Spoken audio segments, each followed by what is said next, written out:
আমরা বলেছি 5ই আগস্টের মধ্যে জুলাই সনদ এবং জুলাই ঘোষণাপত্র হতেই হবে, এর কোনো বিকল্প আমরা দেখতে চাই না। সরকার জুলাই সনদের খসড়া প্রকাশ করেছে, কিন্তু আমরা বলেছিলাম জুলাই সনদ সংস্কার শুধু ঐক্যমত হলে নাই, সংস্কার কিভাবে বাস্তবায়ন হবে সেই বিষয়ে ঐক্যমত হওয়া লাগবে। 90-এর গণ অভ্যুত্থানের পরে রাজনৈতিক দলগুলো বাংলাদেশের জনগণের সাথে, ছাত্রদের সাথে প্রতারণা করেছিল। ত্রিদলীয় জোটের রূপরেখা তৈরি করা হয়েছিল, এই রূপরেখা কোনো দল মানে নাই। ফলে আমরা এবারও কোনো প্রতারণার সুযোগ দিব না। জুলাই সনদ হতে হবে এবং জুলাই সনদের ভিত্তিতে নির্বাচন হবে এবং এর আইনি ভিত্তি থাকতে হবে। নির্বাচিত যেই সরকার গঠন করুক এই সংস্কার বাস্তবায়নে সে বাধ্যবাধকতা থাকবে।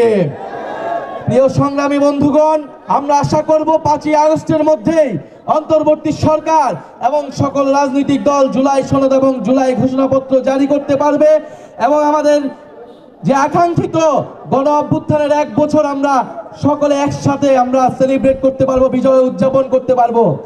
আমরা জানি এই গাজীপুরে অনেক শহীদ রয়েছেন, এই গাজীপুর চৌরাস্তায়, এই টঙ্গীতে আমাদের অনেক ভাইরা শহীদ হয়েছেন। আমরা সে সকল ভাই বোনের বাবা মার সাথে আজকে কথা বলেছি। সে সকল শহীদ পরিবারের নানা হুমকির শিকার হচ্ছে।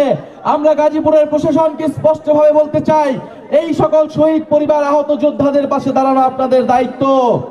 আপনাদেরকে অবশ্যই শহীদ পরিবারদের দায়িত্ব নিতে হবে, আহত যোদ্ধাদের দায়িত্ব নিতে হবে।